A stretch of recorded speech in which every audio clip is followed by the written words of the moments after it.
Please note, the Council for Responsible Nutrition, CRN, does not endorse any guest appearing on this podcast or any products or services they may discuss. The views and opinions expressed by guests are their own and do not necessarily reflect the views or positions of CRN. Thank you and enjoy the episode.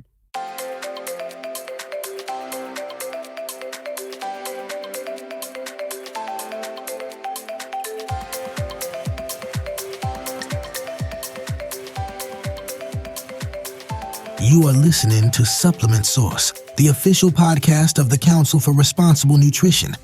And now your host, Jeff Ventura. Hello, and thank you for listening to Supplement Source. My name is Jeff Ventura, and I am the Vice President of Communications here at the Council for Responsible Nutrition. I am absolutely delighted to be joined by a very well-known and well-regarded man who orbits and often intersects the supplement industry, Dr. Michael Murray, the Chief Science Advisor for iHerb. Dr. Murray, thank you so much for joining today. My pleasure, Jeff. We've got a lot to talk about. I think maybe I'll start by just saying flat out that you've helped shape the field of naturopathic medicine for decades. You authored numerous books, not to mention Textbook of Natural Medicine, educating practitioners worldwide. Curious, looking back, what changes in the healthcare landscape have surprised you the most, and what still needs to change? Well, honestly, I'm very happy with the progress that natural approaches to health and healing have made since I graduated from Bastyr University in 1985. And the best from nature is yet to come. We're just scratching the surface, I think, is in terms of what is possible. For example, I know peptides are a big focus these days, and the truth is the real treasure trove in the peptide realm is from the foods that we eat and from our own microbiome. And so I think this is going to open up a lot of opportunities for our industry and medicine as a whole into the future. We're going to get there eventually, and what I'm talking about getting to is the use of these natural gifts that nature has given us to promote our health and healing. And we are in the midst of this discovery process, and it's just a phenomenal life to be involved in this field. And I'm sure you feel the same way. Absolutely. And I think part of that is really appreciating the balance between some of the ethos around traditional healing and its intersection with evidence-based medicine. And so can you tell me a little bit about that? I mean, in terms of the increasing demands for, scientific validation in the supplement market today. When I first started learning about nutrition and herbal products, our knowledge of pharmacology and physiology wasn't where it was then that it is now, and they just didn't have the sophistication. And the greater our technology and understanding has grown, the greater our appreciation for nature. One of my favorite books is my least popular one by sales, and that's The Magic of Food. And in that book, I put a lot of interesting factoids about nutrition and the ways in which the food compounds work in our body. And I remember back when I was writing this book, I found some articles on Chinese honeysuckle, which had long been used in treating respiratory tract infections. And this study was looking at microRNA components of honeysuckle as being the responsible factors. Now everybody knows about microRNA with all the COVID experience, but sure. Back then it was just getting started, and what they found was amazing. They took two groups of mice, and they found that the Chinese honeysuckle contained these microRNAs, and they exhibited significant antiviral activity against H1N1. And they then took two groups of mice. One group got the honeysuckle extract. The other got a control, a placebo. They didn't get anything. And what they found is that all the mice died in the control group, and none of the mice died in the honeysuckle group. And then they asked, well, what's going on here? And they found that the microRNAs were actually exuded in the respiratory tract secretions and had activity against H1N1. Really amazing, groundbreaking research. And I just wonder if all the food compounds, all the botanical compounds that we ingest and the microbes in our gut, what they're producing, I just really think we're going to have a completely different system of medicine in the future. We're going to be looking at not only our genetic aspects, but also our epigenetic aspects to determine which foods, which supplements, which herbs can be the best utilized for each individual. That's the future I see. I want to pull you back to peptides for a minute, because they are, as you mentioned, receiving quite a bit of attention. Certainly, the influencer community, the mainstream press, people are tuning in to peptides now. Tell me more about your perspective in terms of the potential of peptides. Well, first of all, I think there's some risks that have to be addressed, and we have widespread use of these peptides that really haven't been tested, and we have to recognize that any pharmacologically active compound, whether it's natural or synthetic, runs a risk of risks for side effects, and we don't know the long-term side effects of many of these peptide approaches, including GLP-1s, so that kind of concerns me. One of the most interesting avenues of peptide research is the work that Rousselot has done. They're one of the largest producers of collagen, and they came out with a brilliant peptide called Nextida, and they showed that it had some ability to accentuate GLP-1 activity and help control blood sugar levels. And if you look at the results from their studies, this is basically a drug-like effect. Their effects on fasting blood sugar level are phenomenal. Now, that product never seemed to get much traction in the marketplace. Trying to educate not only our industry but also consumers on what it actually does is very difficult without making some comparisons to the impact that drugs like metformin or even Ozempic have on blood sugar levels. But the research itself, I think, is a good example of the potential of using food-based peptides in place of drugs or some of these injectable peptides, and I think that's what we're going to find. I think we're going to find that there is a treasure trove of peptides that can be standardized and utilized in the dietary supplement industry to promote health and healthy aging, I would assume. And, for sure. I mean. It's most of the active sites for protein, hormone-like compounds and peptides, it's usually just a few amino acids. They bind to a receptor site and they activate it. So it's not too far-fetched that we'll be focused on tri-amino acid peptides, very, very small peptides that can be easily absorbed and produce significant health benefits. It's funny, we talk about peptides. It's sort of the latest thing that consumers are grappling with too. Whether they understand it or not is another question. You've done so much in terms of your sort of body of research, all of your writing. What do you feel are some of the misconceptions in natural health that you still feel are misunderstood by the public, even in this modern, information age that we find ourselves in? Well, the first thing that comes to mind is this whole idea of antioxidants. We have there's a couple of things there, and so I'll just go on a little riff here and explain what I think are some of the big misconceptions. The first is that all antioxidants act in the same manner. The truth is that they don't. There are as many antioxidants as there are musical instruments in an orchestra, and we need a very broad complex of these antioxidants to provide ultimate protection. So some antioxidants are very specific in their action. All the carotenoids are basically singlet oxygen scavengers, whereas we look at some of the polyphenols, they exert significant broad spectrum antioxidant. But there's a caveat there.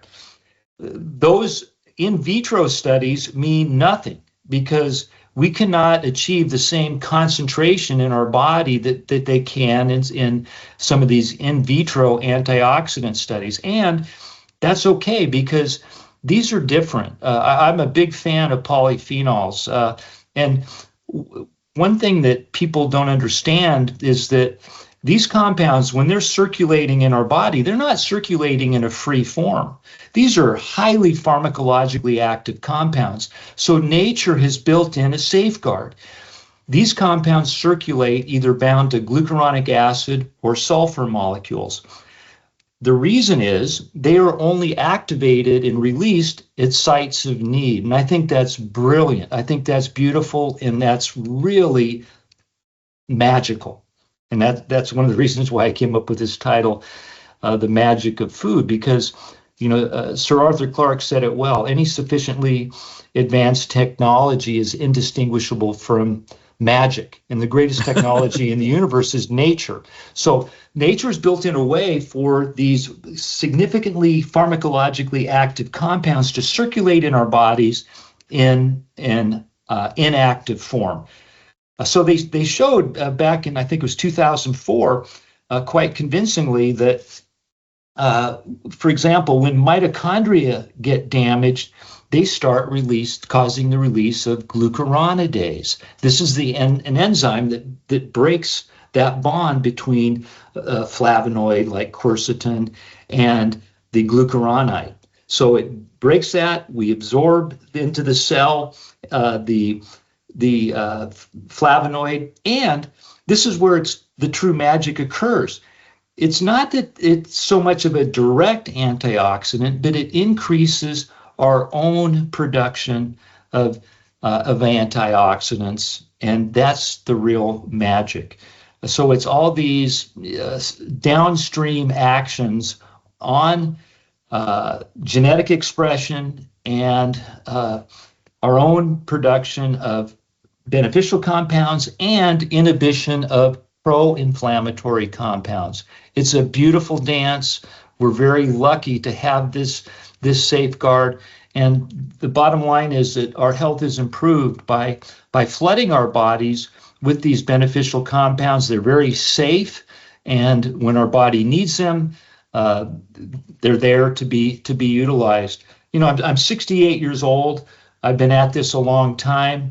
I discovered natural approaches to health and healing when I was 19 years old, so almost 50 years. And I had an epiphany when I was studying physics, when I saw a prism and I saw all the different colors in the spectrum. And it occurred to me that food has a lot of colors. So I was one of the first advocates of this rainbow diet, and I have, on a concerted effort, flooded my body with plant pigments for almost 50 years. And I think that that's one of the secrets to my health, vitality, and longevity. Well, our listeners can't see you. I can, because we have the video aspect of this. And I can honestly say, I cannot believe that you're 68 years old.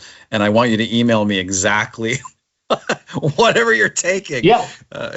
I'll send you the link. I have at drmurray.com, I have a list of my personalized supplement program, and I invest in health. I probably, even though I get these products at virtually cost, I'm still spending $500-600 a month on dietary supplements, and I just think it's a good investment, and I keep adding things to it all the time. My latest compound that I'm really bullish on and want to talk to people about is ergothioneine, which our major dietary source is mushrooms, and virtually all mushrooms contain a fair amount of ergothioneine. Shiitake, maitake are among the tops, and reishi as well. But this compound, ergothioneine, it's a single amino acid, and it exerts a lot of the same benefits that people are aware of that glutathione produces. But glutathione is a tripeptide. It contains 3 amino acids, and it's an example of what I'm talking about in terms of peptides in nature. But ergothioneine is really an interesting compound. It exerts many of the same benefits that glutathione is exerting. And as I said, mushrooms are our primary dietary source. And we talk a lot about blue zones and areas of increased longevity. You can make a very strong case that longevity in different populations is based upon the intake of mushrooms. And studies have shown that even modest mushroom consumption can produce significant effects in longevity in populations. So I think Dr. Bruce Ames, one of the most famous scientists of the 20th century and into the 21st century, referred to it as the longevity vitamin, and for good reason. It has this longevity promoting effect, as does many other recently discovered compounds. PQQ, pyroquinoline quinone, I think will someday be granted vitamin status, and it works in conjunction with coenzyme Q10 in wondrous ways in promoting mitochondrial health. And this is another supplement that I like to talk about as well, because it's found in intergalactic dust, and life on this planet is dependent upon PQQ. It's found in intergalactic dust, and it may be the real spark of life, and it has some pretty darn amazing health benefits. So I think it'll be an up-and-coming longevity nutrient. It's been out now for quite a while, at least 10 years. What do you make, Doctor, of we see this a lot too in coverage of the supplement industry, supplement stacking, which is kind of what we're talking about. But now it has a name. It has a cool name. But what are the pros and cons of supplement stacking? I mean, you this is a real buzz phrase on the internet. And it's largely dominated by, influencers who are, sharing their supplement stacks. Good thing, bad thing, something that's always been around. You say you take probably a fair amount of supplements. Yeah, I take a ton of things. I take nearly 30 supplements a day. Wow. Okay. And I think intelligent stacking makes great sense. There's synergy among these compounds, and it goes beyond 1 + 1 = 3. We see dramatic increased benefits with these interactions among these compounds. They don't work as isolated compounds in many instances. They work as part of a system. So if you take the full system, and if we take a look at everything that our body can benefit from, that system is enormous. You're going to see additive or synergistic effects. So I'm a big fan of that. You just have to be smart about it. The things that we're concerned about are maybe excess levels of certain minerals and vitamins. But, in terms of these physiological enhancers, I think there's every good reason to take advantage of them in supplemental form. I just developed a product in my own product line called Mediterranean Actives, and I'm very excited about it, because when you start looking at the equivalent levels of getting some of these phytonutrients in foods, it's amazing. I mean, we can put in a capsule the equivalent level of important phytochemicals from all these Mediterranean foods, but you would not be able to consume them. I mean, we can provide equivalents to, 1,000 grapes. We can, we can provide the equivalent to, 10,000 olives. We can provide the equivalents to huge amounts from artichokes consumption, and so on and so on, tomatoes, etc. So I think it's a way to concentrate some of the health benefits in a very easily consumed manner. And, we've been doing that a long time in our industry. And if you look at what I take, you need that foundation of all your essential nutrients, vitamins, minerals, omega-3 fatty acids, vitamin D3, and a good plant-based antioxidant. Those are my foundation supplements. But we got to take advantage of all these other compounds and, creatine, flavonoids, carotenoids, various amino acids and peptides and all these other physiological enhancers. It just makes a lot of sense in my mind if you want to maximize your health, if you want to give your body the best chance of functioning at an advanced age, if you want to protect your brain. Our brain is the most metabolically active tissue in our body, and so if we don't, for some of us, if we don't take care of it, we don't protect it and enhance it, it's gonna atrophy, it's gonna shrink, it's gonna degenerate, and we don't want that. We want to be vibrant into our later years. I when I look at long-lived people, the one guy that really amazes me is Dick Van Dyke. I saw a video of him.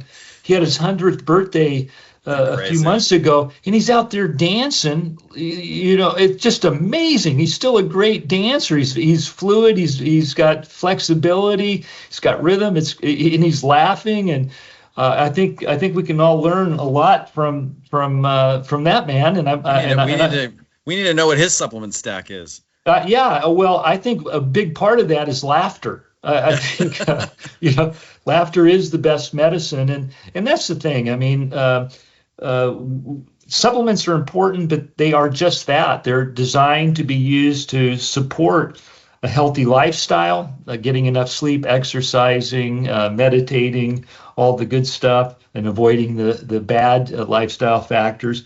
You have to have a positive mental attitude. You have to learn to laugh and have emotional intelligence. And then you have to have a healthy diet. You can't be eating poorly and expecting supplements to save the day. You got to still eat a healthy diet. So those are. I was just going to say words of wisdom for sure. And getting back to my earlier observation, if you're 68 years old, boy, you know what you're doing. So we really do appreciate you coming on our podcast and sharing these insights, Doctor. I'm sure that our listenership will really find what you've said today insightful, and we thank you so much.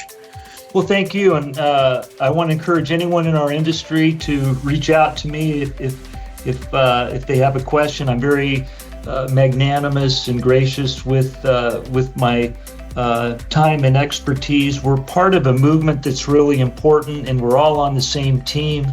So if people want to reach out to me, they can do so. Dr. Michael Murray, we thank you very much. My pleasure.